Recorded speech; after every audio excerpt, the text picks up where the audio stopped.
تا گل برافشانیم و می در ساغر اندازیم، فلک را سقف بشکافیم و طرحی نو در اندازیم.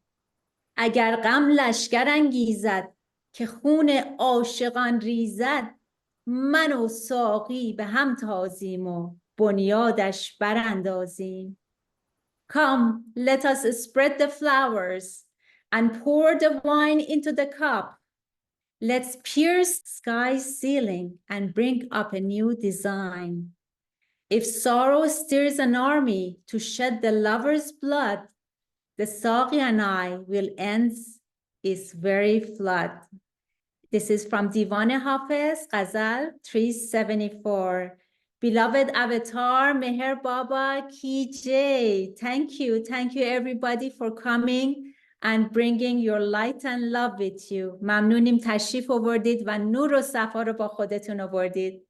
My name is Mehnaz and welcome to MeherSepas's Meher Baba Meeting's 4th year anniversary. It's been an amazing time of beloved Baba's continuous sahabas of love, and Baba has really opened up the floodgates of his divine love. Although the seeds of MeherSepas's Baba meetings were planted many years ago in Persia, in the house of Esfandiar Vesali, who was in Meher Baba's from Ashram.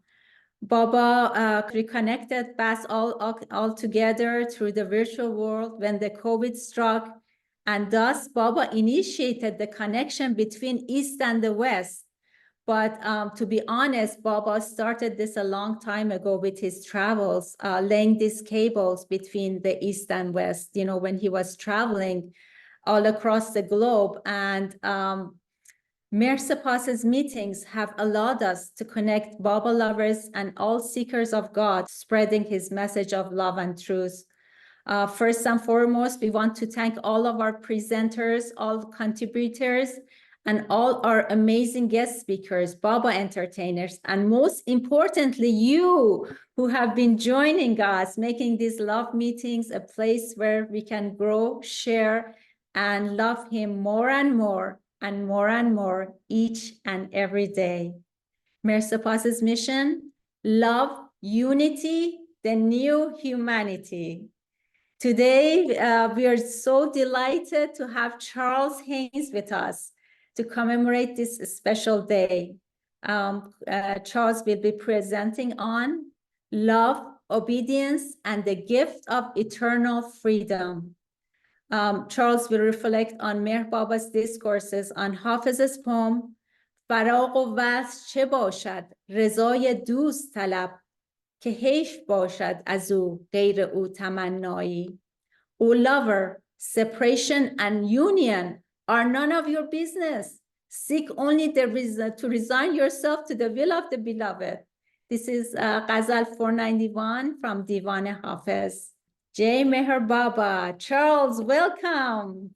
Thank you so much. I'm very happy to be here. And I want just to start by saying thank you to all who have made this work possible.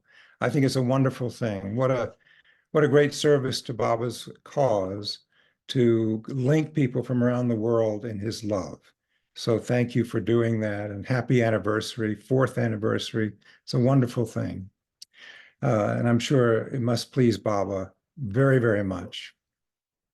It's amazing how technology has been used by Baba, you know, now to bring about a community around the world of his lovers. And I used to think years ago, well, how will that happen in the future? You know, we're all scattered all over the world, and some people live in places where there may be the only person who loves Baba or knows about Baba in their area. And Baba's answered that. He's given us this. And we really didn't discover it, most of us, until the crisis. So as bad as the pandemic was, one of the silver linings, I guess you could say, is that it gave us this way, and it reminded us that today we have this way of connecting with one another over the miles. So it's a wonderful thing. So I want to start with March 1960. And many of you know that in the hot months, Baba would and the Mandli would pack up at Meherzad, and they would go to Guru Prasad in Pune. And of course, that's 2 years later where I had the great fortune to be with Baba during the East-West gathering at Guru Prasad. Beautiful, beautiful place. And Baba loved being there. And in those months, some of those years in the 60s, Baba would gather with some of his lovers. He would allow them to come. Lucky folks who lived in that vicinity or were able to be there, how very blessed they were. Uh, Baba would then give messages or discourses. I mean, just, something there. He would give that, and that would be taken down. And who knew at the time that that would eventually become the everything and the nothing, which for me is the most vibrant and alive book of Baba's wisdom that we have. That's my view. I read it every day. It's a little book, but my feeling about it is that in those last years, Baba opened the floodgates of his divine wisdom and through these little discourses. And there's something so profound and powerful about these little discourses that are unlike discourses he gave, let's say, in the 30s. They're very different, very different. The feeling is of he is speaking from his divinity in a very powerful way. That's my feeling. I'll share it with you. So here he is in March 1960. So they probably will have just arrived at Guru Prasad because that's the beginning of the hot months. And this particular day, I don't know how many people Baba allowed to come, but it was probably not a big group. This particular day, he was giving darshan to these folks who were there, and Baba had let come. And he took up one of his favorite topics, which he was talking about honesty. Baba was always very focused on being honest with him, with ourselves, and only that, Baba said, would clear the way to really live with him, be with him, is to be completely honest, absolutely honest. But of course, the ego is there, which is, makes it difficult to be honest. I mean, the tricks of the ego, and Baba liked to talk about the tricks of the false self and how the false self tries to distract us all the time from our true self. This is the love game, of course, that was set in motion in some timeless period beyond our imagination. As Baba says, beginningless beginning in the original whim. It all happened because God wanted to know God's self, and so the love game had to begin. And it all emerged, Baba says, in that original whim, or so-called whim.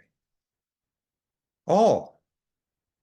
So everything we experience now, Baba tells us, was and is and will be in the whim, in that.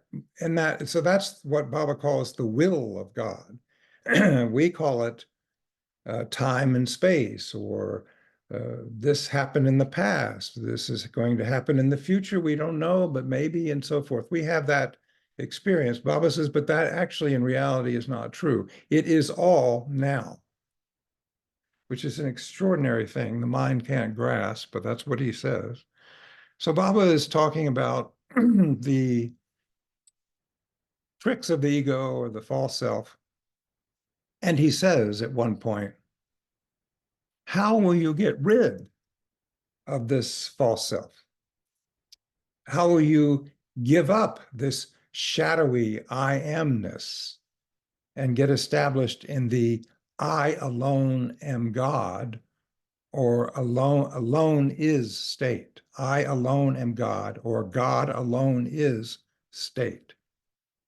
And then Baba, as he liked to do, quoted Hafez as saying, "O lover, separation and union are none of your business. Seek only to resign yourself to the will of the beloved." And then Baba went on to say, even the craving for union with the beloved creates bindings. Therefore, do not bother about separation or union. Just love and love all the more. Then, as you love more and more, you are able to resign yourself, and your path to the perfect master, who is the way. And you undergo a gradual change, and your ego asserts itself less and less. Then whatever the perfect master tells you to do, you are able to carry out. In the beginning, the mind grumbles, why should I obey someone? But Hafez consoles the mind by saying, O mind, this bondage to the master alone can give eternal freedom. So how in life with Baba do we get rid of this false self? Well, Baba says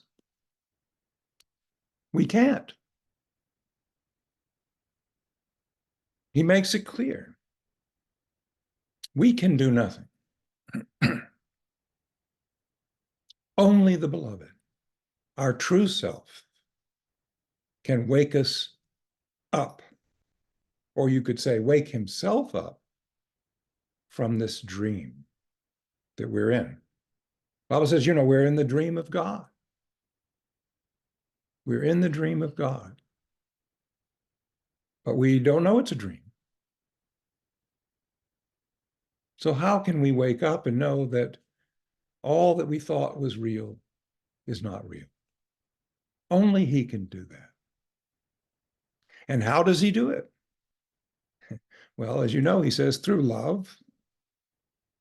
Baba says in this discourse, love and love all the more. But even that, he has told us, we cannot do without his grace. Baba says in another part of this same discourse, Baba says, your self claims, I love Baba. And the fact is, Baba said, if you really loved Baba, you would not be your false self making this self-asserting statement. The self, instead of being effaced in love, believes and asserts, I love Baba. Isn't that, Baba says, self-deception? But when the time is right, and that time is written, is recorded, is already in his will. So whenever that time is, in our experience, it's in time, the beloved provokes us to seek him. The beloved does that. Baba once said when people were doing the fair, some sort of a festival in Bombay, and they wanted a place for Baba, and they wanted to be giving out Baba's literature and all to share his love. And Baba approved and said, yes, wonderful that you want to do that for me. I mean, Baba says, I alone do my work. But then he said, but my work is your opportunity. And so he allows us to do it. so that we can grow closer to him, not because he needs us to do it or because we do anything to benefit other people. It's all through him, but it's an opportunity, just like what you're doing is an opportunity that you've taken, right? You've taken. So they wanted to know. They said, well, what do we say? What do you think we should say? We're not sure what to say when people ask us, well, who is Meher Baba? I mean, we could say avatar, we can say this and that, but really, what's the best way to, how do we answer? And this got to Baba. Baba, they sent this to Baba, this question, and Erich took it to him. And in those days, this was late years, but still, Baba was still he wasn't in deep seclusion at this point. So he allowed it to be brought to him. And he said to Erich, tell them that if they are asked, who is Meher Baba? Say, he is the very one who provokes you to ask the question. He's the very one who provokes you to ask the question. To me, that's the most wonderful thing about that Baba has said about how to answer that question. And looking back in my own life with Baba, I realize that the very first day I met him, in this lifetime at least, Baba provoked me not to ask, in this case, but to answer the most important question of my life.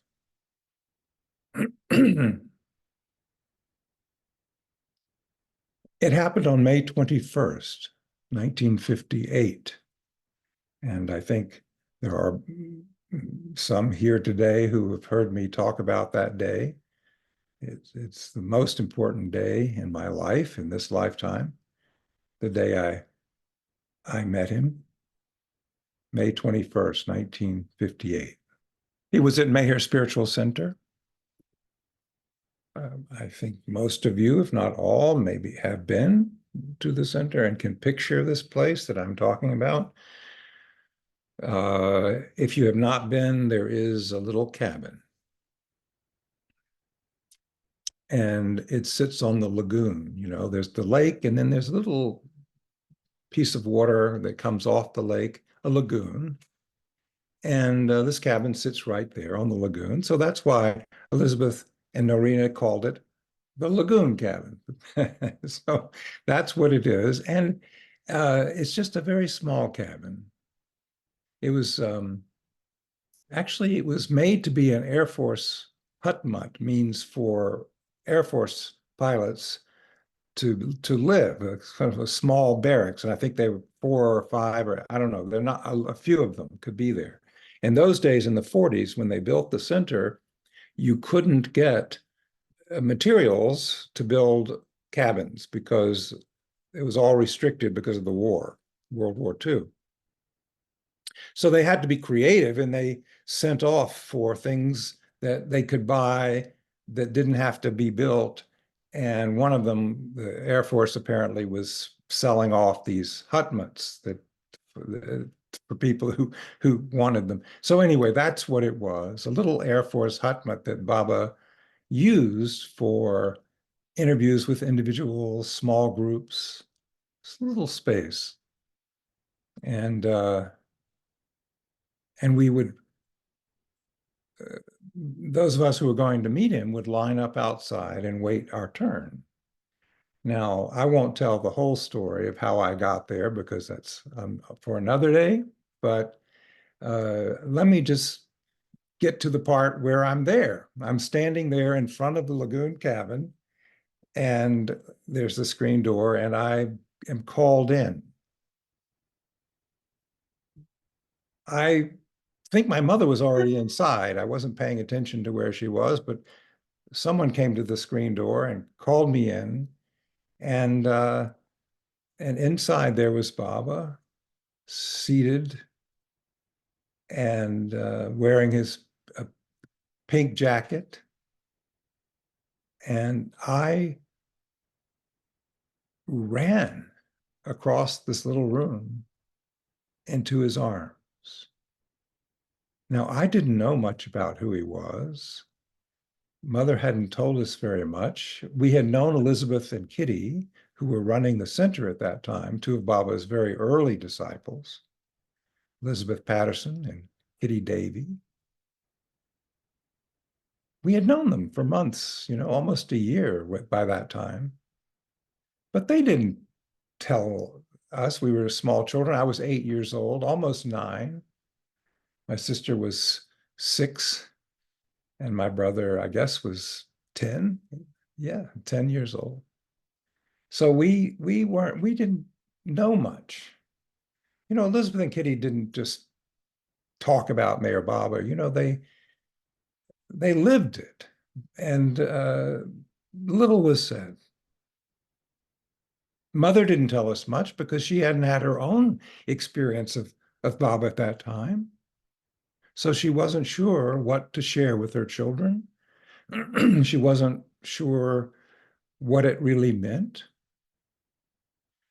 So when I met Baba, it was pretty fresh, face to face with someone I didn't really know.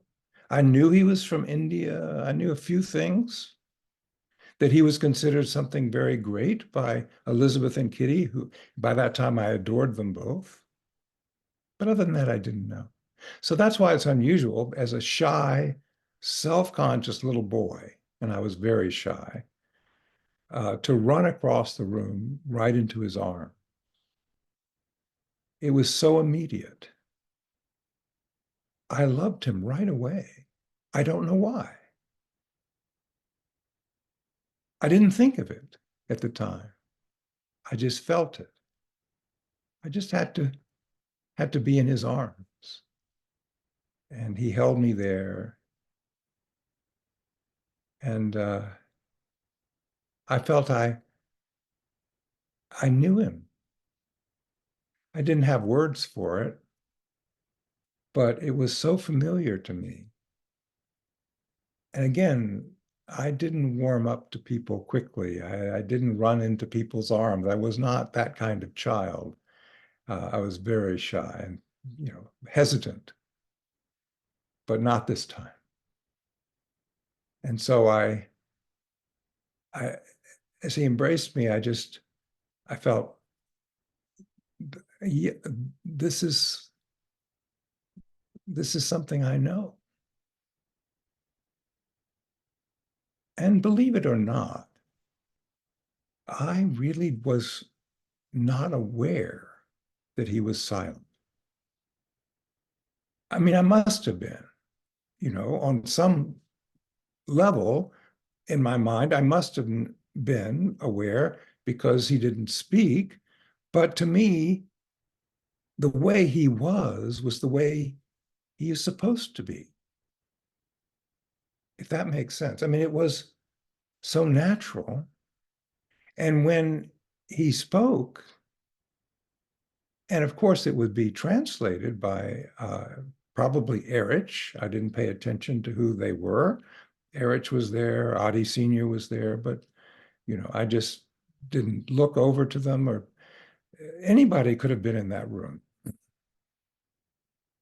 As far as I felt, it was just Baba and me.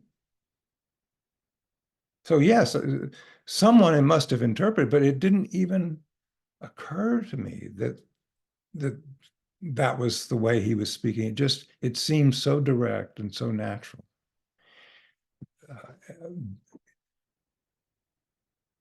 And then I stood next to him. I remember, standing next to his chair, and I already felt as though I was at home. And I looked at him, and he looked at me. You see, I was little, and Baba was seated, so our eyes were pretty much on the same level, if you can picture this little boy. And so Baba was looking right in my eyes level. And he turned to me and he asked me the only question. I think this is right. Pretty much the only question he ever asked me. But it was enough. One was enough. And the question was,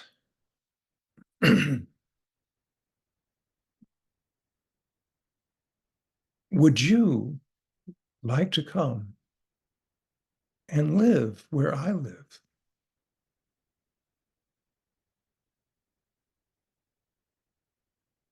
And I didn't know quite what to think. India came into my mind because he was from India, but it all was just in a second, less than a second. So I didn't know what to say, but I blurted out. I blurted out without thinking, yes, yes, Baba. And Baba, he acted like he was so pleased and happy. So I'm very happy. I'm pleased with that. And then he looked at me and he said, you will. It was only many years later that I came to realize that when Baba says that, it's that stamp, of authority, you will.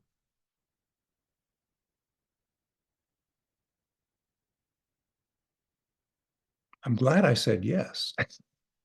I mean, but I joke about that, but truth be told, he provoked me to say yes. Oh, yeah. Afterwards, I thought, oh, I said yes. How I'm so happy. But I didn't know. First of all, I was only 8 years old. You know, how could I really understand the full meaning of that or what he was asking? I couldn't. But I came to realize over the years with him that it is he who provokes us to say what is deepest in us from our true self. It is he who has us realize that that's our answer, It isn't from us, or the false us at least. So I said yes. And that moment and that exchange became the defining moment of my life. That longing to live where he lives became the lodestar, if you will, of my life. It became my only prayer.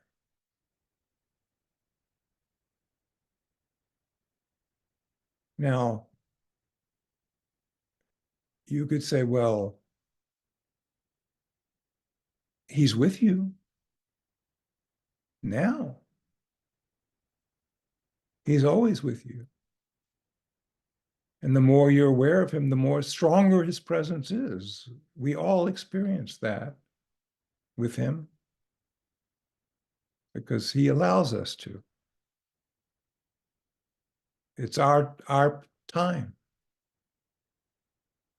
But I don't know how you feel, but the more I experience his presence, the greater my longing to live with him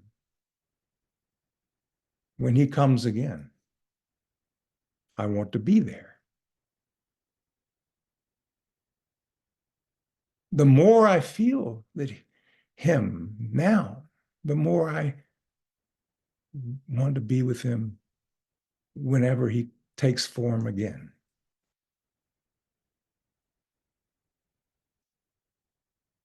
It's really all I want, if you can call it that, a want. And I don't mind saying it's what I want, because who provoked it? You know, who provoked it?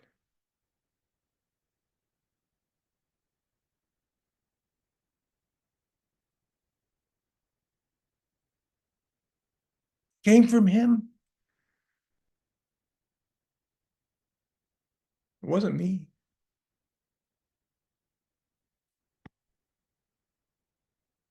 You know, when Erich Jessawala, I'm sure familiar to all of you, but just, you know, to be sure, Erich Jessawala, that wonderful companion of Baba, you know, who Baba loved his company. You know, he went everywhere on the New Life and by his side, you know. Erich Jessawala, who became his interpreter in the last part of Baba's life. He was really the interpreter of, especially after he gave up the alphabet board, and then the communication was only through gestures. And Erich became the one who could speak out what he was gesturing easiest, you know, and so not always easy. Sometimes it was difficult, but he became fluent in Baba's gestures, you could say, and knew the mood that Baba had by his facial expression and all that. You know, many of you know this. Mani also could do that, you know, but Erich was the one, usually when there were gatherings, and he would be there to speak out. And when Erich, was telling me about when he came to Baba, I felt that it was such a parallel story to mine, you know, that it touched me very deeply, and I began to realize this is a pattern with Baba. You know, it wasn't just me. Anyway, Erich, was called to Baba's side. His family knew Baba. He grew up, and you know, Baba would come visit his family, you know, in their estate. They had this big estate and all that.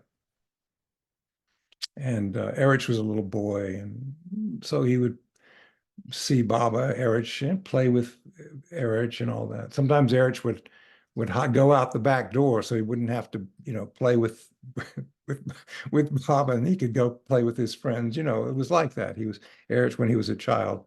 But at a certain time, 1938, I guess Erich in his early 20s then, right? In 1928. And the interesting thing to me was when I was asking Erich, he said it was May 21st, 1938. I said, Erich, we have the same date, because I met him on May 21st, 20 years later, 1958. So Erich said, yeah, it's a great thing. We share that. So Erich was called on May 21st, 1938 to see Baba. And that's when, as many of you know, Baba said to Erich,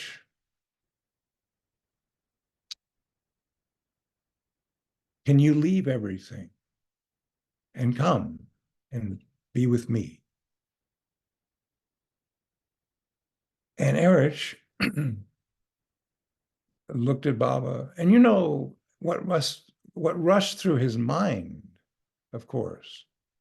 Here's my family is there. This great estate is there that my father has created for me. My engineering career is there, my schooling and all that. You know, I mean, it flashed, you see, in front of his his mind all this. And Baba hears Baba asking to leave all of that and come live with him. And Erich didn't know what to say, you know. He looked at Baba, but what came out, just came out, were these words: by your grace, Baba, anything is possible. By your grace, Baba, anything is possible. And Baba said, oh, wonderful. I'm so happy to hear this. Come next month. You know, and so Erich left, and Erich told me, when he told me the story, he said, I thought, what did I do? What have I done? How can I go back and tell my father this? What can I do? Yeah, what will we, you know, how is it possible? Anyway, by Baba's grace, it was possible, even though not easy. You know, if we do something for Baba, Baba says, if you do it for me and put me first, it will go well. But Baba said, not necessarily smoothly. And everybody listening who's been with Baba any length of time knows the truth in that. You know, it will go well, but not necessarily smoothly. And no, that's right. There's nothing very smooth when we're working for him. So Erich had to go back and tell his father and all that. Mother was thrilled because she was so in love with Baba. His father loved Baba too, but it was, you know, he had built all this for Erich, this big, you know, and Merwan, his brother, you know, all this. And what was being asked, you know, because of how the Jeswala family was they would all go, you see, in essence. But I mean, you know, it would change the life of everyone for Erich to give everything up and have to sell off the property and all that. But he did it. Well, his father told him, he said, yes, fine, if that's what you want. Why would I want this? If you're not here, you don't want it. Why would I want it? It's for you. So yeah, it's whatever, if you want to go to Baba. But he said, but one thing, I'm not going to sell it. You are. So anyway, you know that story. I love the story so much, and it's so wonderful, you know, of Erich, you know, to how he did that. He didn't have a conviction, you know, that Baba was God. Many of you know this too. He didn't until many years later. I mean, he, you know, loved Baba, you know, I mean, it was a wonderful thing to be with him, you know, all that, but he didn't have that conviction of Baba as God and all that. He didn't know what that really meant. That only came years and years later. After he had been interpreting for him for years, it came. That's another story. By your grace, Baba, anything is possible. So in other words, we do nothing. Baba says, I don't know, but that's what he says. We do nothing. Baba awakens Baba in each of us.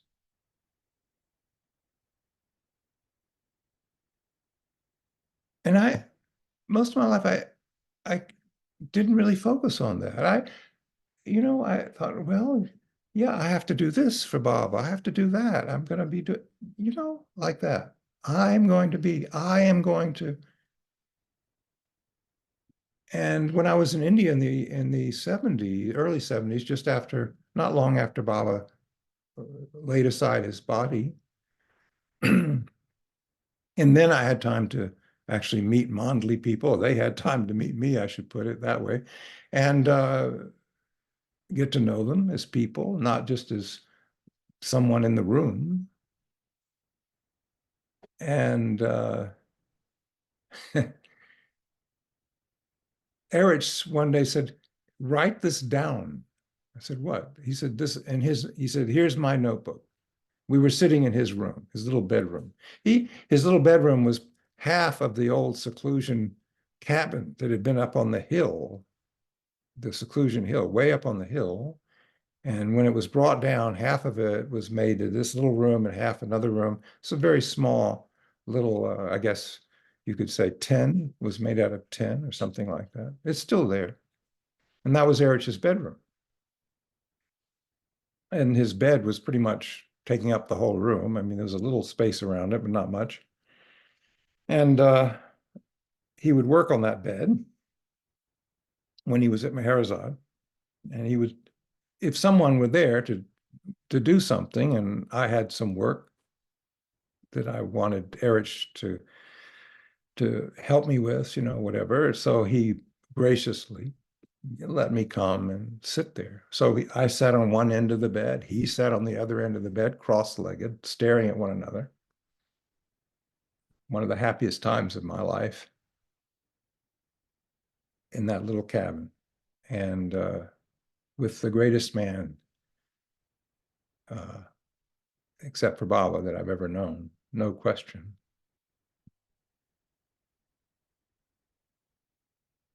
And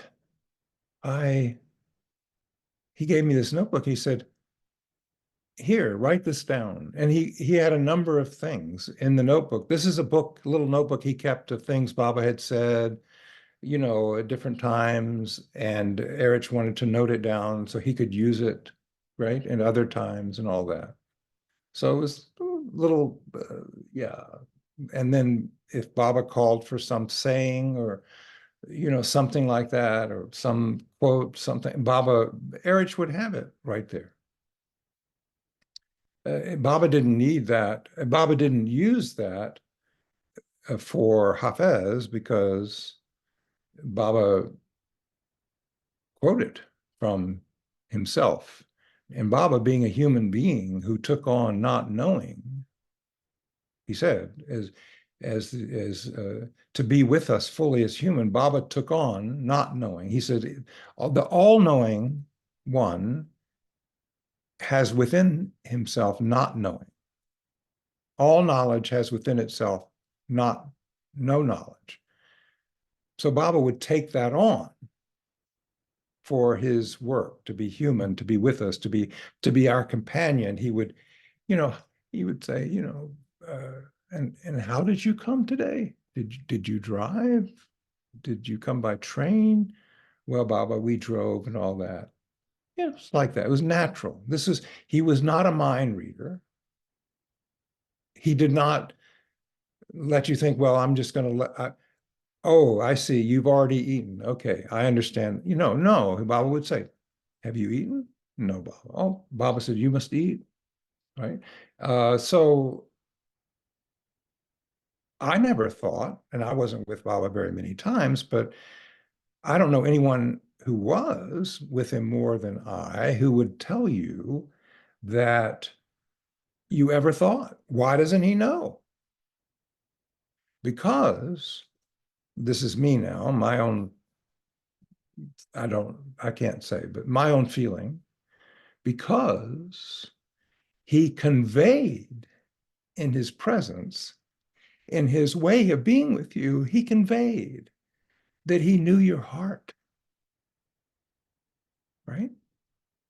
Which is a deeper thing. If you're with someone who you feel knows everything in my heart, and he let you know that he did, of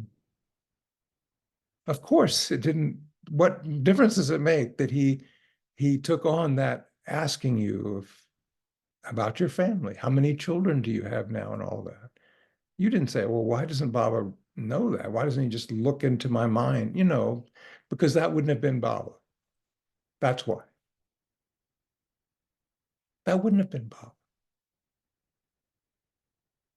Such a natural, loving, warm, caring, funny, very humorous human being he was. And And you know, that humanness, later, Erich, when I asked him, when did you get conviction that he is who he says he is, that he is God in human form? When did you get that? And he said, and why? And he said, because of how human he was. His patience with us, his kindness, his ways, you know. Eric said, yeah, I mean, who else could he be? He was, Eric said, the perfect human. Yeah, the perfect human. And that's when Eric got his conviction. But one of the things he had me write down in my little journal was a quote from the great Sufi master Abdul Yazid. Erich, I think, indicated to me this is something Baba gave him, and so he wrote it down, and he had me write it down. And it really speaks to the story that I told you of my meeting, and also Erich's story of his coming to him. And it goes like this. At the beginning, I was mistaken in 4 respects. I concerned myself to remember God, to know him, to love him, to seek him.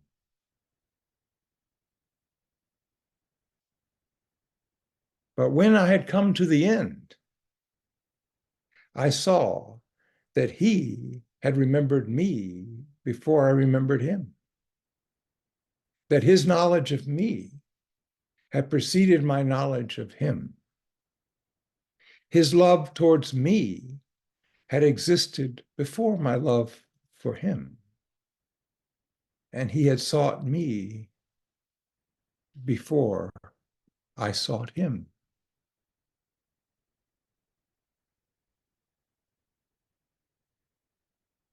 So, yeah, separation or union, God realization, I have never given it any thought. Since May 21st, 1958, it hasn't occurred to me. I just want to live with him, that's all. That's given to me, not my idea. When he comes again, I want to be there. No, this is not for everyone. Everyone will have their own experience of what Baba wants for them, right? And he will give them, each person, that. So the gift will be different for each person. So I'm not saying this is everyone's experience, or should be, it's just mine. And when I looked at what the quote we started with today from Baba and Guru Prasad, I resonated to the Hafez quote of saying, or poem saying, that separation of union, you know, what does it matter? What does it matter?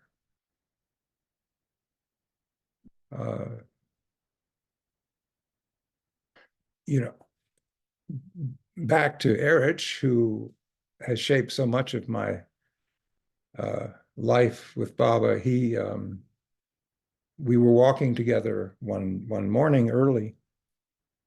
It must have been 1975, something like that. And he let me come sometimes early in the morning. But, you know, have breakfast and take a walk, because he would walk in the morning. And, you know, it was a chance just to, I mean, it was such an incredible chance to hear whatever he had to say. And sometimes I would say something, you know. Looking back now, I don't think I said anything worth him hearing, but he was so sweet. You know, he wanted me to say what I was thinking and all that. And one morning I just said, you know, Erich, I don't know. I don't really think about God realization. I don't really want it. Is that terrible? I said, I'm not interested. Because I just want to be with him when he comes again. And Erich stopped, you know, he looked at me and he said, brother, that's how I feel also.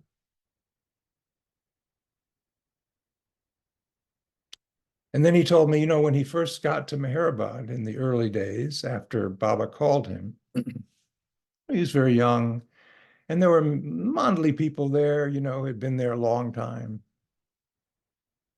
since Manjli Meme, you know, those early giants. And so Erich was, you know, now living amongst them, right? And and one day, after he'd been there for a little while, Baba called Erich privately. And he said, Baba said, you know, he was using the board then. He said, so what are they saying? What are they talking about? And Erich looked at Baba. He said, I don't know, Baba, you know, they're not, yeah, what is it they say? Yeah. Baba said, well, are they talking about God realization? Are they talking about liberation? This is something on their mind? And Erich said, yeah, Baba, some of them, yes. Yeah, some of them say, yeah, this is what, you know, they're going to receive this and that. And Baba said, you, Erich, don't listen. It's not for you. You have nothing to do with it. And Erich looked at Baba, and Baba said, just love me. Obey me. Remember me. That is your job. That is what that's what you do. My job is everything else. It's not for you. So don't listen to it. And then Erich said to me, he said, you see, so yeah, that's how it is. Yeah, just to be with him. Yeah, be in his company. Yeah, he says, what more is there? And I said, but Erich, you're so very close to him. Surely, Baba is going to give you're going to receive God realization soon.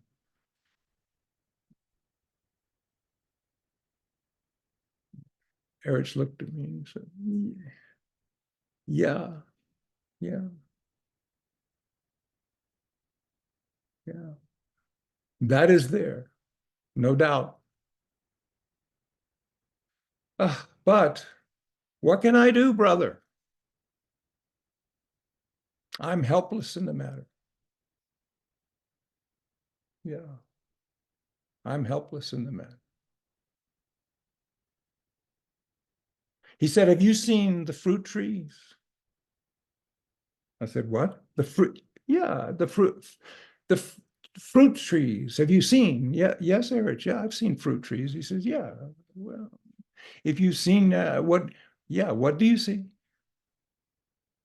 Yeah, then the fruits are on the tree. Isn't it? Yes. I said, the fruits are on the tree.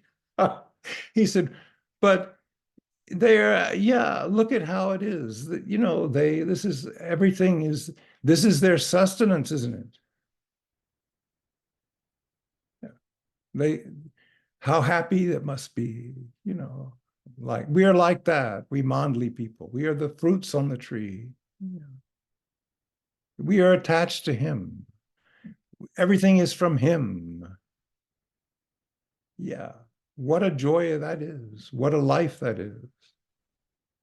Yeah, no doubt. That is the best life. To be that fruit on the tree. Have you seen that? Yes.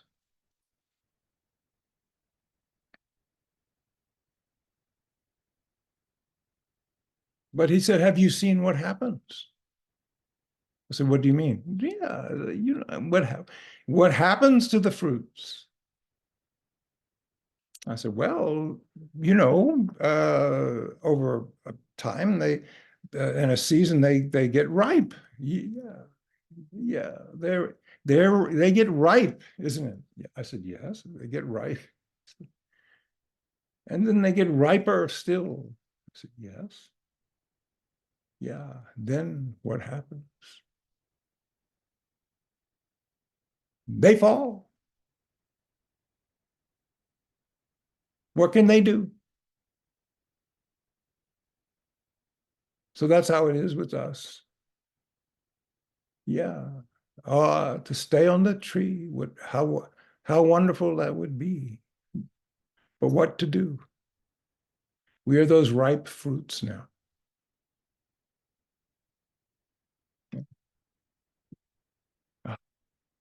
I don't know, brother. That's all there is. That's all I can tell you.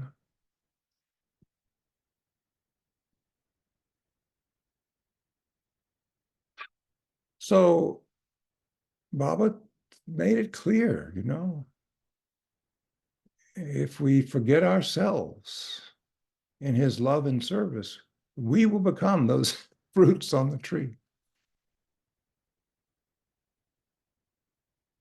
All the more so if we don't want anything. Then the fruits, you know, that's what Baba wants of his close ones. And how do we forget ourselves? Well, as we just heard in that discourse, Baba says, just love and love all the more. Yeah, we do nothing. So we don't, you know, people, yeah, of course, it's interesting in the early discourses Baba gave about explanations of karma and sanskaras and all that. But what does that have to do with his lovers? Nothing. Why is that? Because that's his work. His business is that. It's not ours. Oh, well, don't I have to create good karma? No. Don't have to worry about all my impressions? No. That's his job. Yeah, we don't do anything. He does that. But what do? We just love. And we only can love because he provokes it. And time again, when he was asked, well, how do you love God? How do you love Baba? How do you love? Baba says, love and love all the more. How do you do that? And Baba gave a similar answer so many times. And I confess that I didn't really take notice of how often he would say the same thing. And what was that? Well, one example is in 1956 when he came to the United States, and he, in that trip, gave some interviews to the press. Unlike 1958, when I met Baba, he wasn't going to give any interviews, or me, you know, so it was a different visit. But Baba in 56 did. And in New York, when he was there, NBC, I think it was, some camera crew came to to interview him. This is not the one they took at the center. That was another one. I don't think the same. This is different. Anyway, they came, interviewed him. And, the interviewer said, well, you say, love God. But can you say what you mean by that? I mean, how should people love God? How would you say they should love God? And Baba said, there are two ways to love God, Baba said. And he said, one is to leave all and everything. That means to have nothing of your own, not even your body, to renounce absolutely everything. Everything means not only your surroundings, but everything, including yourself. But the second thing is something great. This is Baba's way. The second thing is something great. There, you don't have to renounce anything. You can lead a family life, be in the world, do your work or business, attend to your services, attend theaters, parties, everything. But always do one thing. Constantly think, constantly try to make others happy, even at the cost of your own happiness. That is the second way of loving God.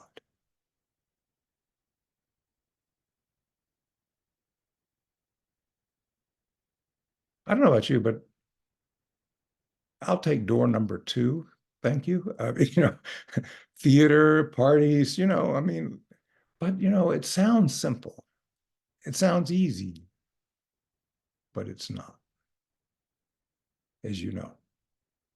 To constantly think and try to make others happy, even if it is at the cost of your own happiness.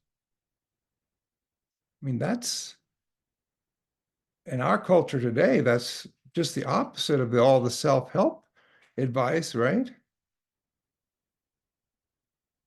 Make others happy. That's, yeah,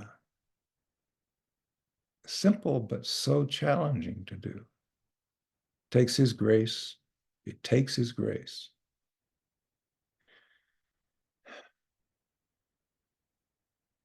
I was very fortunate as a child, not only because I got to meet Baba. If one meets Baba as a small child in any lifetime, you're very, very fortunate because there's nothing in the way, right?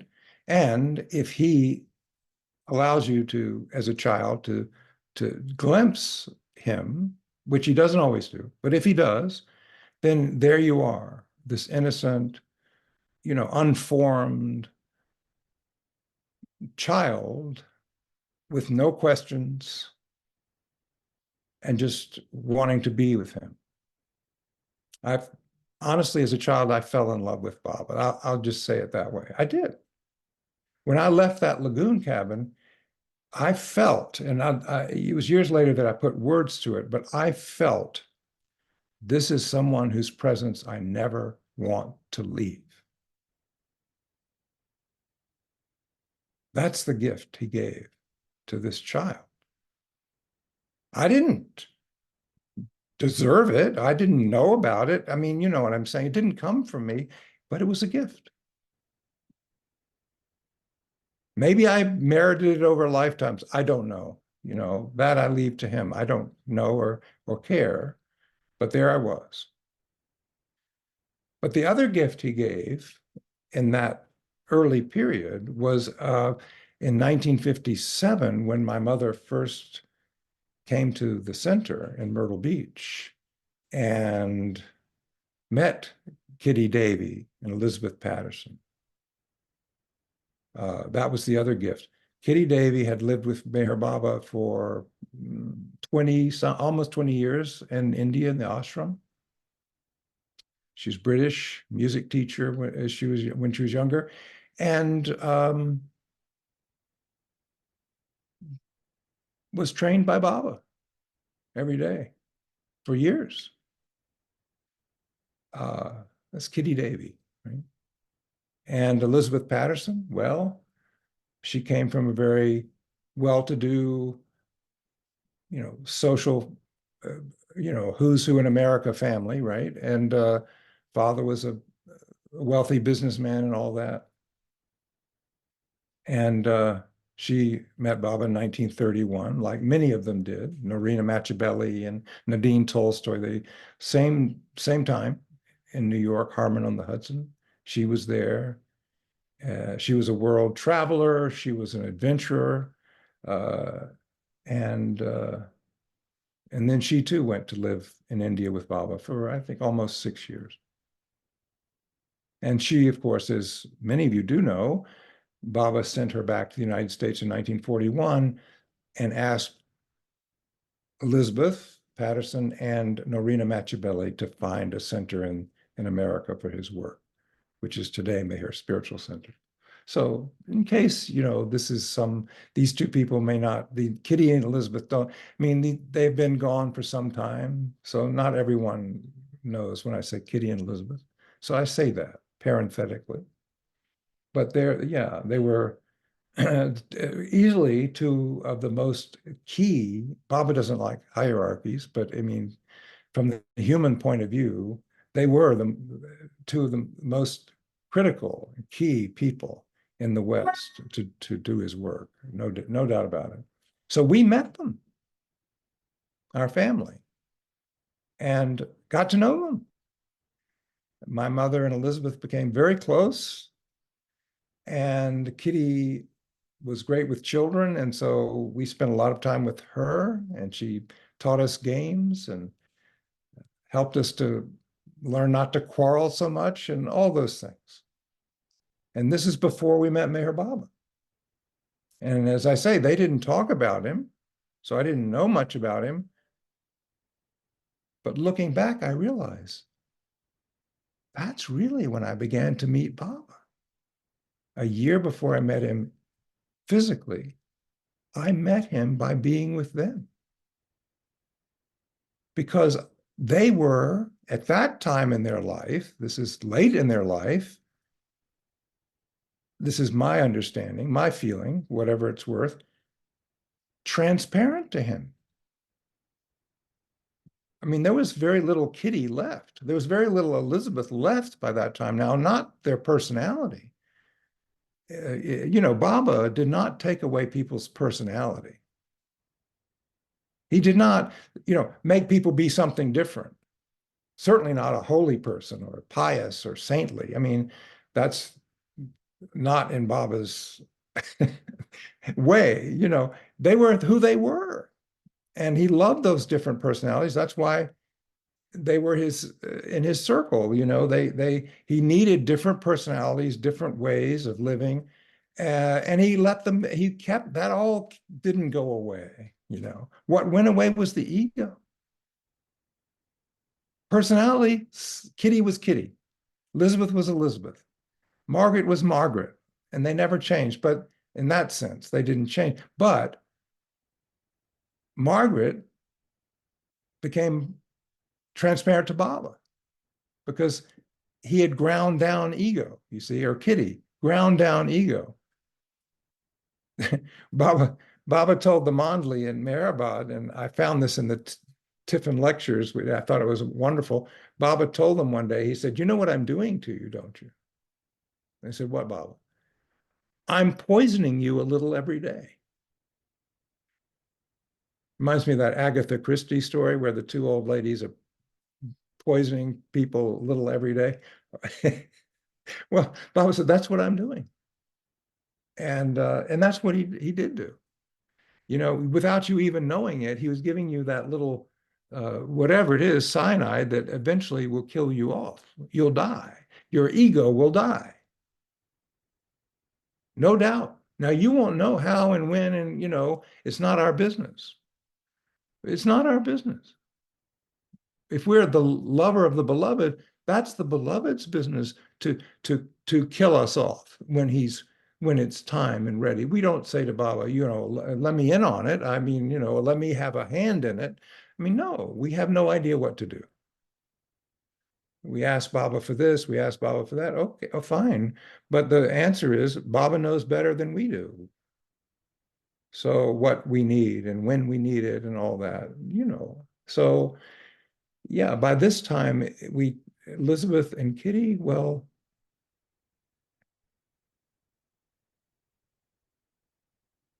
they were transparent to Baba, in my experience. I think I'm not the only one. And Baba put all their quirks and eccentricities to good use. I mean, Kitty was very much a lively, funny, unintentionally sometimes character, but it was all for him. It was all for him. Same with Elizabeth. I mean,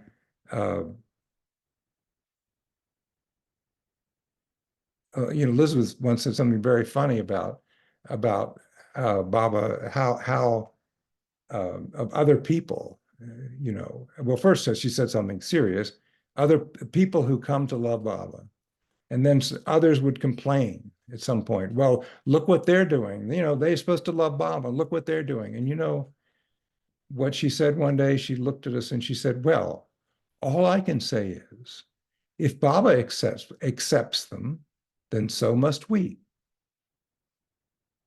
I never forgot that. Who are we to say what quirks or character, Baba is using?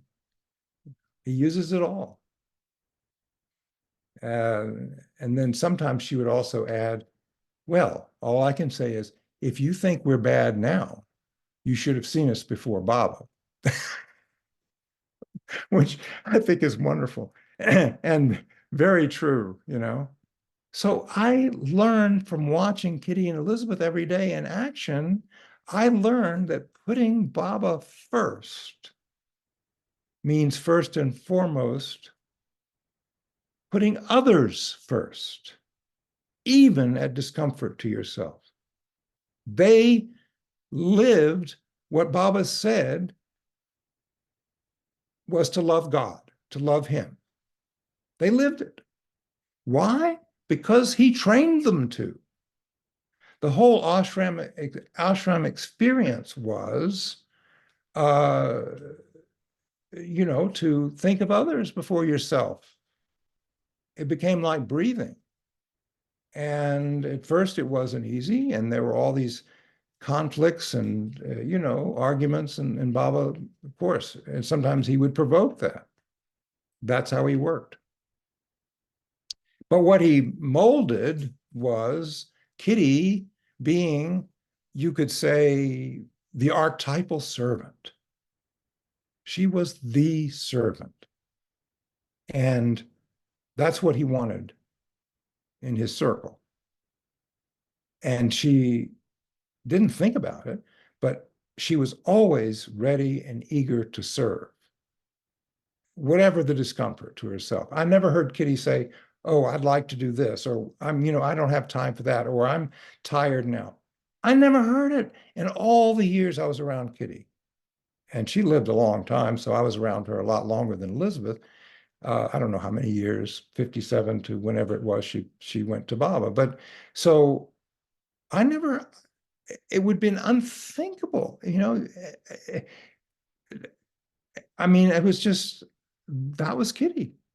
Always putting everyone first, always serving. Mani once told me in India, when one visit, Mani Baba's sister once said that in the ashram, Kitty became so eager to serve that she often would do tasks that had been assigned to other people before they could get to do it. She was just jumped at it, right? And Mani said it could be very annoying. You would go to do your job only to find that Kitty had already done it. So that was Kitty. And at the Meher Center, when Baba left her there in 1952 to help Elizabeth and Norina, which was very painful for her after all those years living with Baba in India, but she did it. Of course, Baba asked her to, she did it. And what did she do? She put her heart into it. She still was every day getting up and doing serving Baba by cleaning the cabins, pulling the moss off the trees, taking care of Elizabeth, and then nursing Norina Machabelli until she died. And all of this she did with a dizzying level of energy and enthusiasm. You could barely keep up. And she loved the word enthusiasm, filled with the Spirit of God, And she just served and served and served, and she didn't think about it.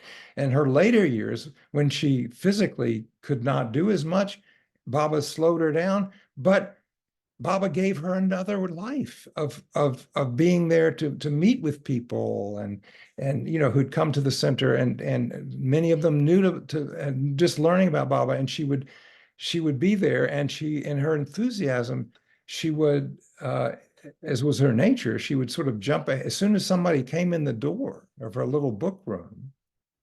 They said they needed a place to live. She's on the phone getting you a place to live, right? If there's some problem, she's on the phone getting a solution and finding somebody to help you. Need a job? Kitty will find you one. Relationship advice? Kitty will give it to you. I mean, it was just her nature. And there was no Kitty. I mean, there was lots of Kitty, but no Kitty, if you know what I mean. There was just no I. It wasn't there. When I look back, I think, why didn't I notice how little? I mean, it was so natural that you didn't notice what an extraordinary experience you were having to be with somebody like that. And that was my childhood. Baba gave me that. You'd think I'd be a better person after but you have to take it when it comes, right? Your elimination of your ego. It's not up to me. But it was, for Kitty, making other people happy was like breathing. That's all I'm going to say. Elizabeth was a different person. She was very, behind the scenes. She ran the center. She had the finances. She was a different kind of person, but she too was serving Baba by putting others, by serving others, putting them first, especially those people Baba drew to come to the center. She always kept the center in 100% readiness in case Baba were to come in the door, you see. Now, in the 50s, that made a lot of sense because, of course, Baba could come anytime.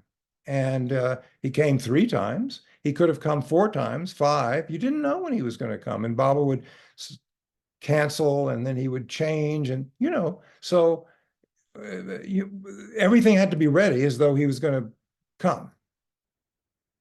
And then when he left the body, nothing changed. Extraordinary. As I look back, nothing changed. She's had the same focus on keeping it 100% ready for Baba. Why? Because she had the conviction that beloved Baba was coming to the center every day in the people who came through the gate. She was receiving Baba. She was preparing the cabins for Baba. She was keeping the center in 100% repair for Baba. Would you do less? If it was for Baba, of course not. And she learned by living with Baba that is loving him. If you let the cabins fall into a little disrepair because, well, Baba's in India or Baba's now left the body, so, well, then you weren't trained by him, because that's not Baba at all. Baba is, serve me in these people who come because I am that. And so her duty given to her by Baba. Baba gave her the center as her, duty to run it, to be responsible. And of course, that meant ensure that people are as comfortable as you can make them. And, I knew her 23 years. I wish it had been longer. Every day of those 23 years that I was with her, I was at college some of the time and all that, but every day I was with her was a gift, and her wisdom and her wit and her transparency to Baba was the greatest joy in my life. In those days, we didn't live with Baba in India. We couldn't see Baba when he was in seclusion. We didn't see him after 62 physically at all. But in a way, we did, profound way, because we had Kitty, we had Elizabeth, we had people who were transparent to him. So even when she was getting old, and bent, she early in her life had an accident, and then she was driving in 52 when Baba had his accident. That accident, so-called accident, wasn't an accident at all. She was the driver, and as many of you know, she got badly injured and all that. So she was bent. She had problems physically. She walked very slowly and with some difficulty.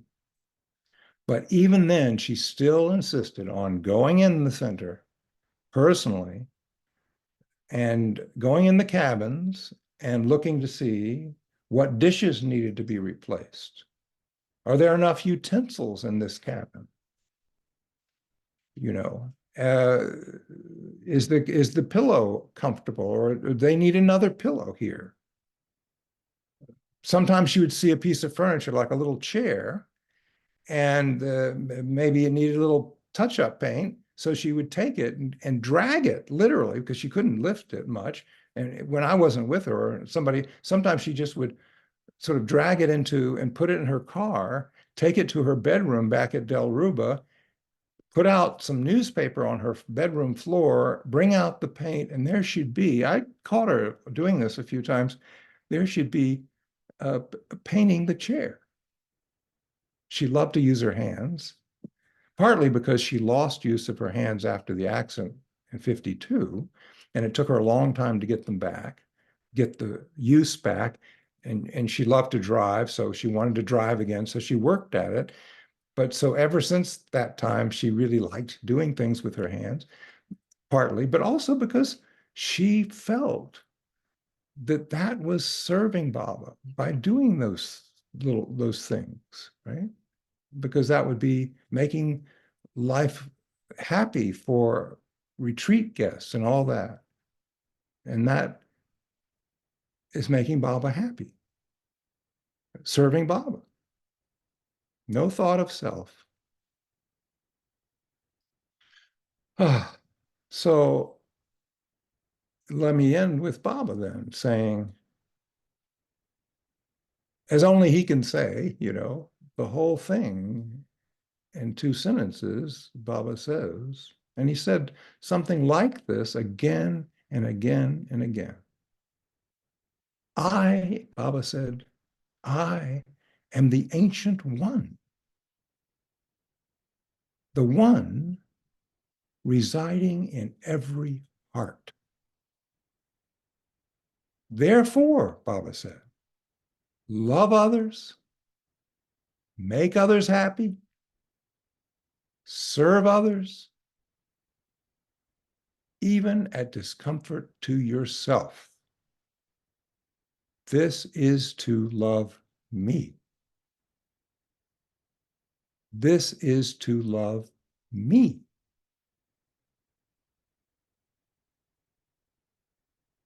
And Baba, beloved Baba, has called each of us, his lovers, to be his companion in this work of love.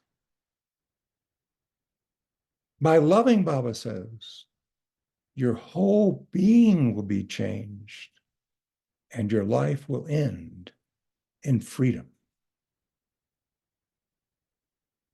Jai Baba. Jai Meher Baba. Thank you, Charles. Wow. Thank you for this precious moments, allowing us to walk into the presence of our beloved. I was feeling his presence so much as you were talking about, you know, just being with him and all these memories. We are really thankful, and these are all treasures that's going to stay with all of us forever. Thank you. Thank you so much. Yeah, Baba, I just wanted to thank Charles. This is the second time that we have had the pleasure of having him on this Zoom, and so grateful. And, you know, it seems like as Baba grows us in his love,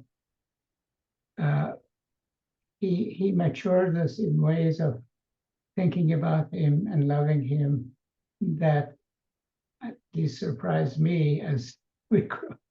And also, I'm just marveling at the rate of the awakening that Baba has brought about in the world ever since.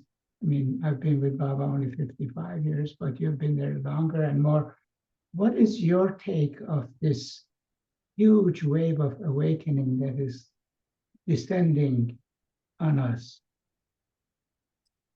Well, that's a beautiful way to say it.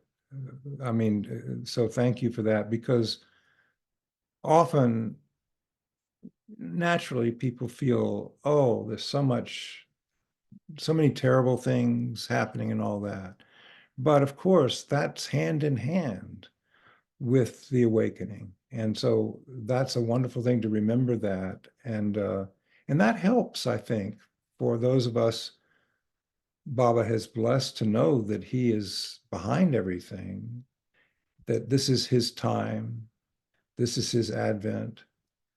And yeah, I think my own perspective, and it's only my perspective, I have no idea. That's one thing. I don't know anything, but but you ask. And so my feeling and my perspective, for what it's worth, is that this is, as he said, the greatest manifestation in this cycle of time. So that's from Baba. And boy, I mean, could we have ever imagined that so much would change in consciousness in so short a time? I mean, the mind can barely keep up with the magnitude. And that's just things we see and know. I mean, from the time Baba was born, let's say, until now, everything has changed. And not just everything has changed, but it is changed in huge leaps and bounds that no one could predict, whether it's technology or things we know and can see, the atomic energy or the internet, those things. But it's also in consciousness in deeper ways about how people are seeing the world differently, experiencing the world in a new way. And and on my little microcosm of life with Baba, going to the youth Sahavas, which Christopher and I will do again this year. Thank God, I'm so happy Baba has given us that opportunity to be with the future, to be with these young people.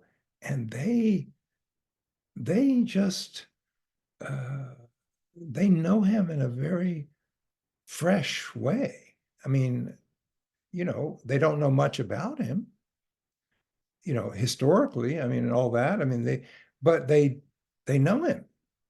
And it's a different and more immediate awareness than certainly in my generation. And I think that's because this is very much the time when he is awakening. Of course, it's on many, many levels. And as Erich always used to say, everyone will have their portion. So it would be different for every person. But what I love about what's happening, and this is just, again, my own little, window on it, because what do I know? But what I really love about it, and so typical of Baba to me, is that Baba is freeing everyone, and this goes back to what Parveen was saying, to have their own inner relationship with God, with the beloved. Human history, we've never seen such a thing so widespread. And I think it's now a little rough, I know, and people are going through a lot. But when I meet young people, there's no one Baba, there's no one God. It's their own inner relationship. And that is, only the avatar can do that, authentically. So yes, what a time we live in. What a time. Yeah. I want to mention, definitely, that's your talk with this. I want to just remind you, actually, don't forget, Northeast Gathering on October 7th, sorry. And it was an afternoon session that you brought that card that you said you actually took a book from the shelf when you were in a very bad situation. Oh my God. This code of Baba really changed my life. Oh, And I'm so thank glad. you for that too. It gave me so much freedom and lots of love, more love from Baba. And I was wondering, and I say, why I was talking to you with myself, why did I say that earlier? It is huge, it is big, and it gives you freedom. And dear Baba gave us this, and I didn't know. Maybe you found out by mistake, but it was a time for you to find out and just transfer it to us. But this is really huge for me. It still is. It still is here. I wrote it down when you were saying it, and I'm repeating with myself. And I really thank you for everything. Yeah, For that did change my life a lot, that finding those words from Baba. And they're in a little booklet that has been out of print forever. And I never even saw it until that day, or I had it on my shelf because Elizabeth would give me all these old publications. But so for everyone else, I mean, I'm going to try, do nothing. Do nothing. I correct you if you may make a mistake. I have it here. Do You nothing. go ahead. Go ahead. You go ahead. No. I'll start, and then you can finish, because the second one is a little more. Yeah.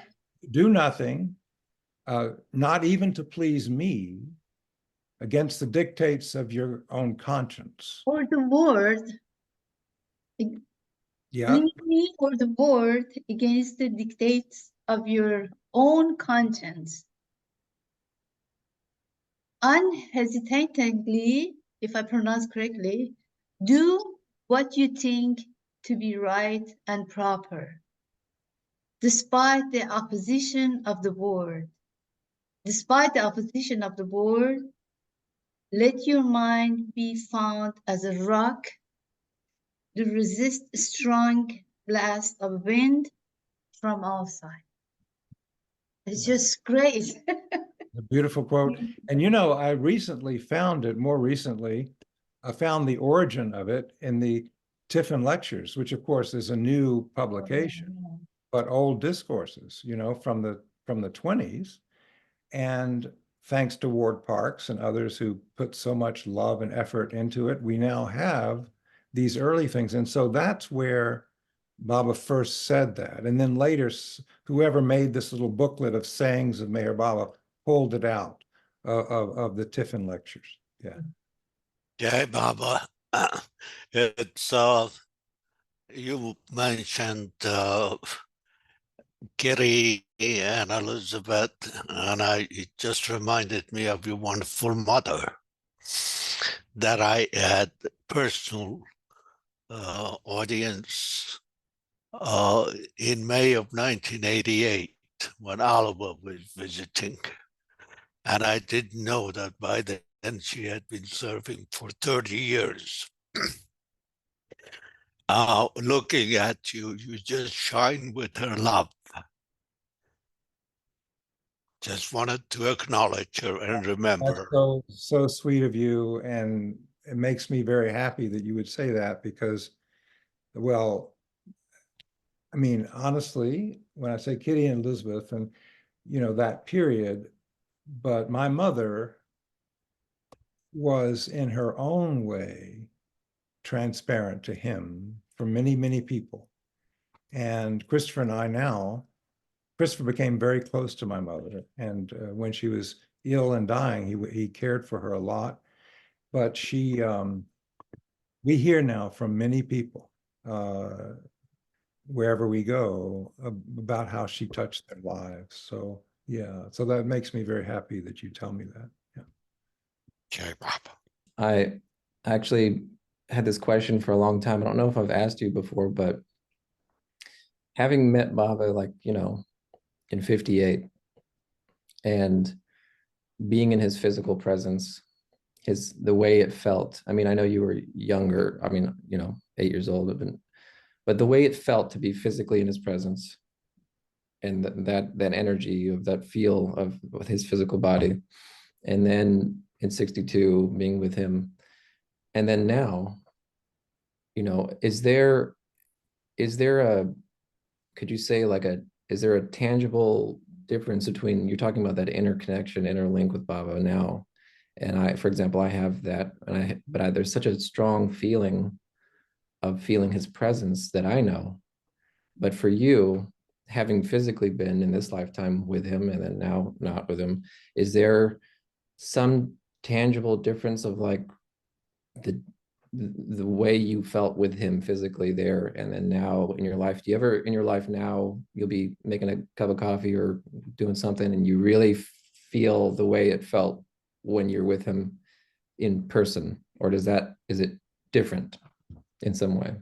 That's a wonderful question. I mean, what comes immediately to mind is, in so many ways, over the years, Baba has felt much more available to me, personal, and I'm a great believer in what Baba sort of seems to indicate. It's my Baba says, you can interpret my words however you like, just first say, this is my interpretation.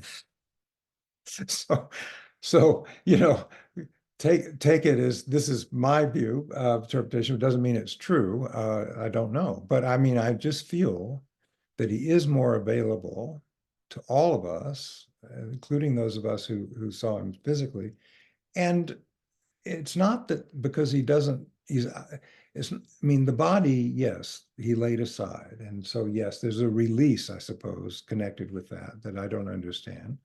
But what my experience is that he's very available, very available. He's right here and present. And that's only grown, right, over the years. And if he was still in the body, it might still be that way because we didn't see him, you know. He was in deep seclusion, right? After 62, there was a period where we couldn't even communicate. I mean, well, Elizabeth could because she was always the exception, and we rode on her coattails a little bit. But our family, we were very blessed.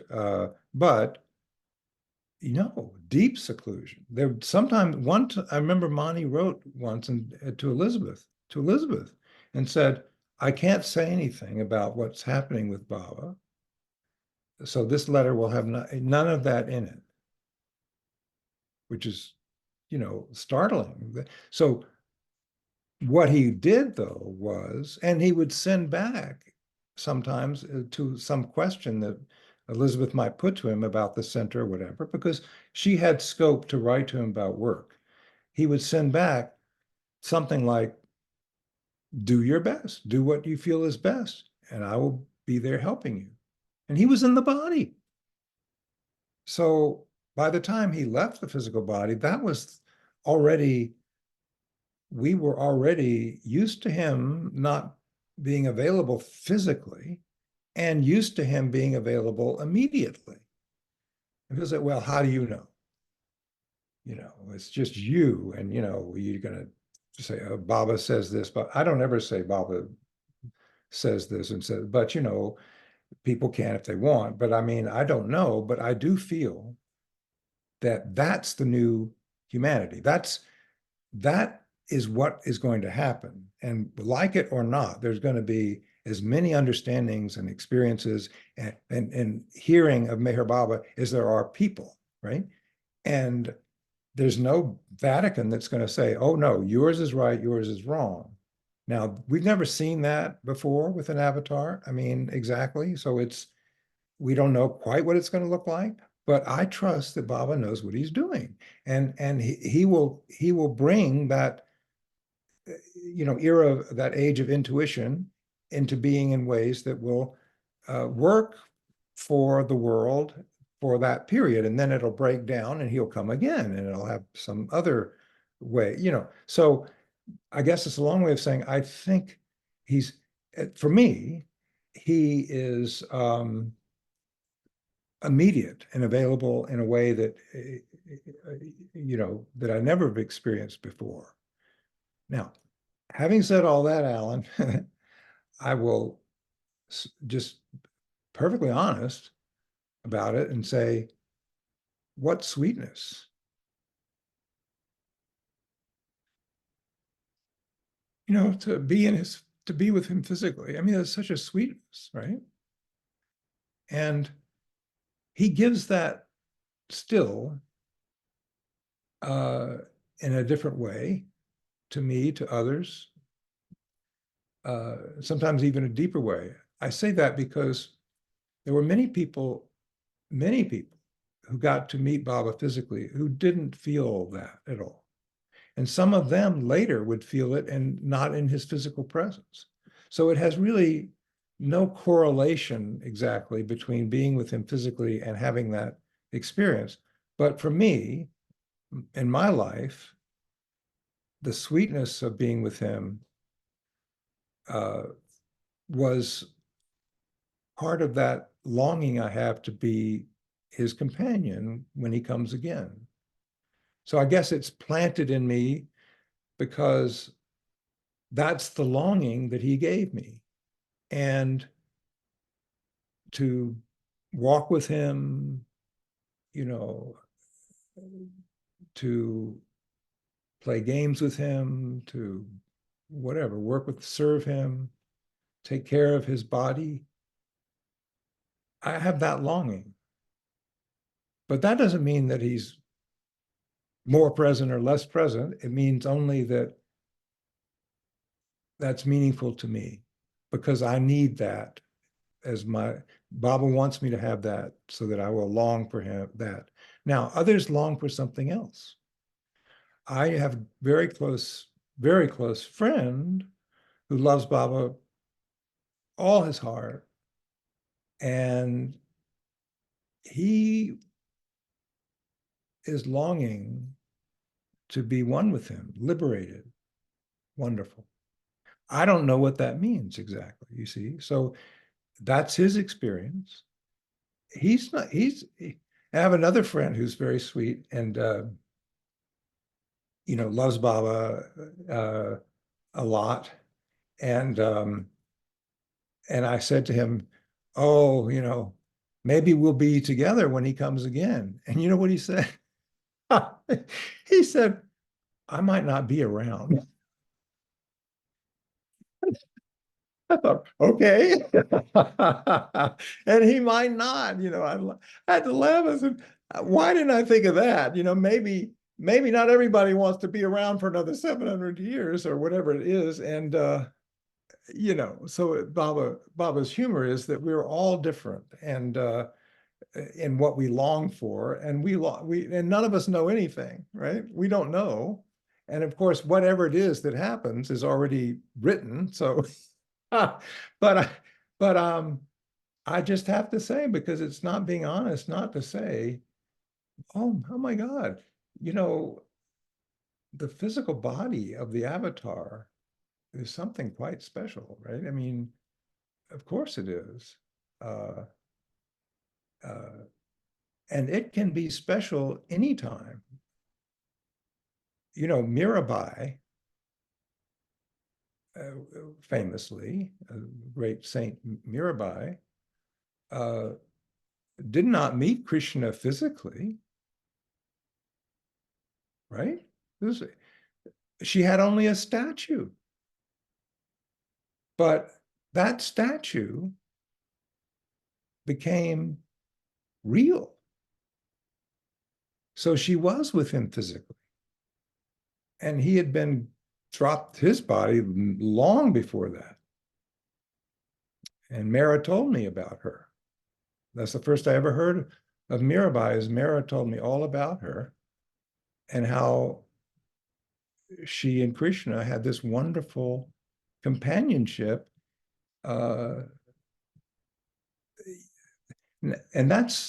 there are many such instances of, if we need the physical body for our own spiritual, you know, whatever Baba has in mind, if that's already if that's in the plan for us, we'll have it. It doesn't matter that he dropped the physical body in 1969. I mean, that is irrelevant. As Elizabeth used to say to me, yes, he dropped the physical body, but there's the subtle body, there's the mental. I mean, the avatar can do anything. And he, not only can he be present in a sense physically anytime, or that same experience of him being embodied, but he takes minor incarnations, for goodness sakes, you know? I mean, and Baba said there are many such. Shivaji, the warrior king, Baba said, was a minor incarnation of the avatar. So it's not just the ones we know about. There are many we don't know about. So, or you know, or don't go down in history that way. It's a long way of saying that's one way of many ways of experiencing the beloved, is that physical. And I had a lot of, what do you say, interest. No, that's not the word. I really wanted to feel what his body felt like. That was something I really consciously wanted. And in 58, I couldn't, after he left in 58, and I would wander around the center thinking about him and all that, he was present. I didn't think he was not present, but I also knew he was in India in a body, right? So it was both. And the more I missed him, the more he was present. So that's how he is. He withdraws himself in order to be present. And anyway, I couldn't remember, though, what his body felt like, because it was just, I had so few opportunities, and that wasn't in my mind to try to focus. So when I went to India in 62, and this is my limited mind, one of the things that I was focused on was, I want to remember what he feels like physically. You know, I mean, I'm sure if I'd wanted something more spiritually important, I might, you know, I would be better off. But this is what I had in my head as a 13-year-old boy, young man. And when I went to embrace him that first day, believe it or not, that came into my mind. And when I went to embrace him, I rubbed my cheek against his pretty vigorously, you know. And I pulled back and Baba looked at me like, what? And then I went to the other side and I rubbed my cheek and I can still feel it. He let me do it. Very sweet. Of course, yeah, I mean,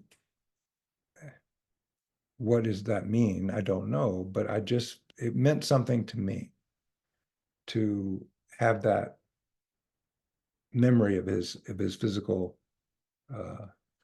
body. So yeah, I mean, yeah, I'm looking forward to it.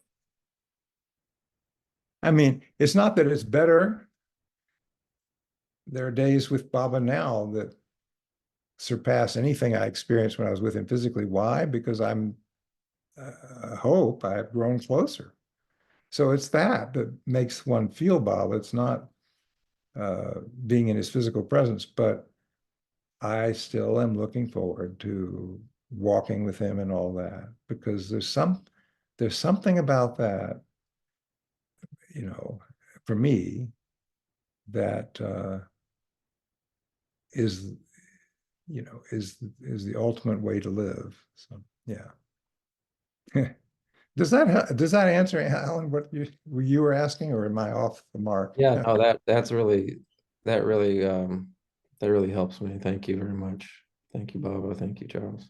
I'm wondering, on that most special day of your entire life, the day that you met Baba, and he asked you the one question, would you like to come live here where I live?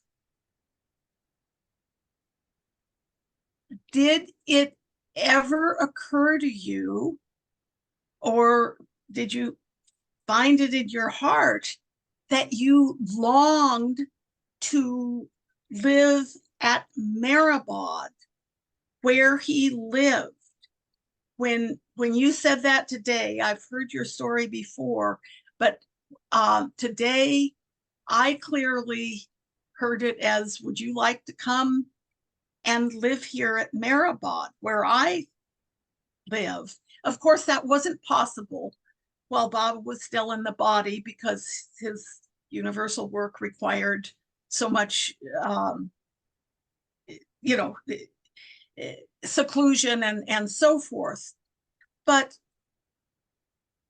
having had the great good fortune this life somehow to live for many years at Meherabad and attempt to learn a little bit about how to be in service, they're the most precious years of my life. Was it ever in your heart a longing to go over and live with his mandali, with those closest ones to the Lord himself, after he dropped his body? No, honestly, no. I've never thought of it. You know, I didn't take what he said in any particular way. You know, what I heard was, would you like to come live where I live? Now, that could mean so much, many things, right? So I didn't have I mean, I did think India. No, as I say, you know, because that's all I knew. But after that, no, I never thought of it as, you know, I would like the opportunity. Also, you know, I mean, yeah, after Baba dropped the body, I mean,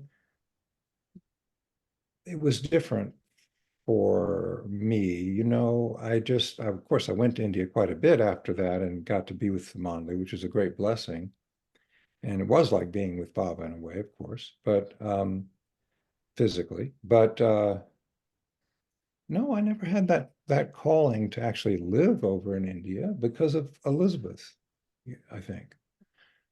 You know, I mean, I was brought up in a way with her. She was sort of like my spiritual mother, and you know, somehow being here in the West, you know, was my destiny in this lifetime. And but I did feel, and still do, that it Baba gave me that longing because it has to do with what he would like for me at some point in the future too. Yeah. But not in this lifetime. I think it's wonderful that people have had that opportunity to live there. Of course, Baba was at MEHER, and that would have been very lovely, you know. Bob Aarons, for example, because he helped care for the Mondley as a physician, got to stay there.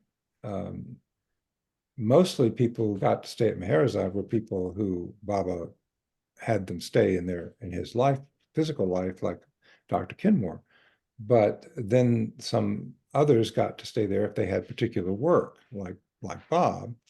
So now whenever he goes to India, he stays there, and he, you know, is very, very happy, and I can see why. But I've never felt the same calling. Yeah. Because the reason I ask relative to kind of what you were sharing today, I found Baba so present at Meherabad.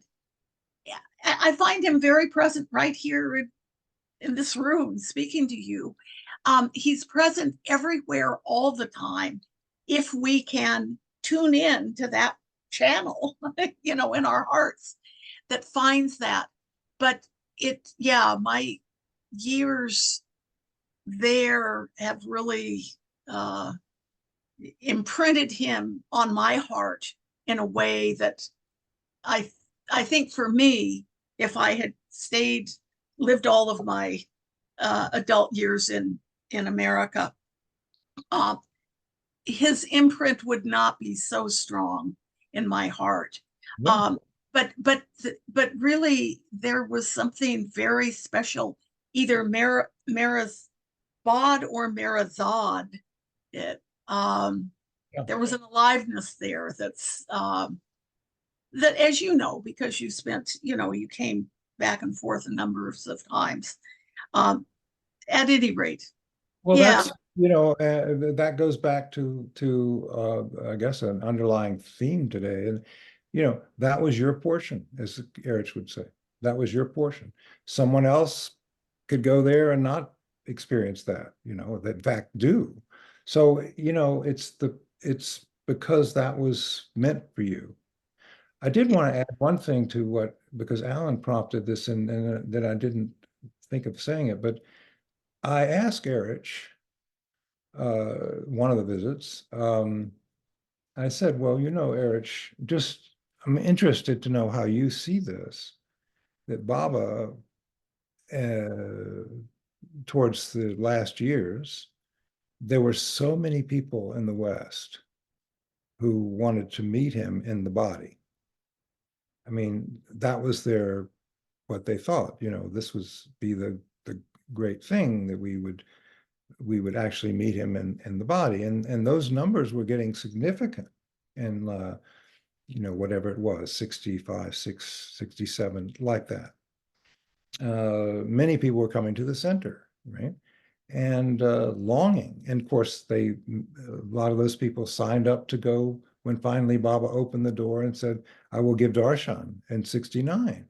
And you know, there was a lot of people who, I mean, you know, huge crowds, but I mean, for Baba, who always had a small number of people that he would allow to, you know, recognize him. I mean, that's up to him. So, yeah, but big in numbers for Baba. And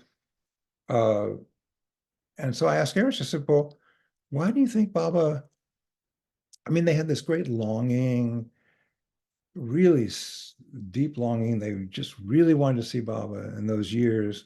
Why do you think Baba didn't let them come at some point, even briefly?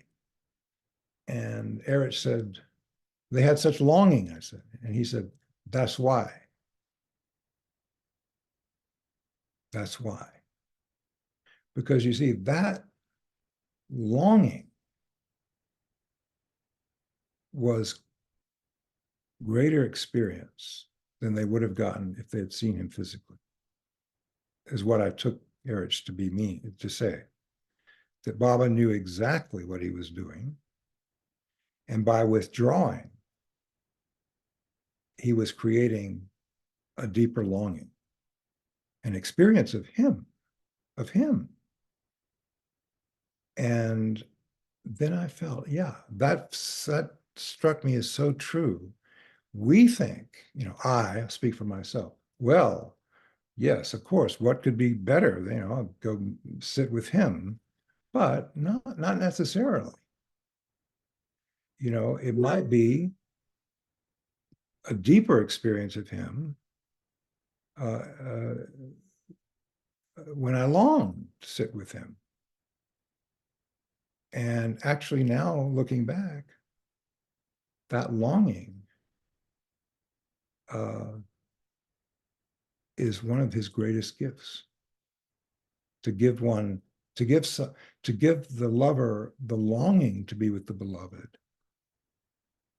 is, as everyone who reads, you know, the great Sufi poets, you know, the longing is the thing, right? And I mean, that's the heart of the matter. And if he gives you that, then he's giving you the greatest gift, to long for him, to cry out that you miss him and you must be with him and all that, and to get upset with him, right?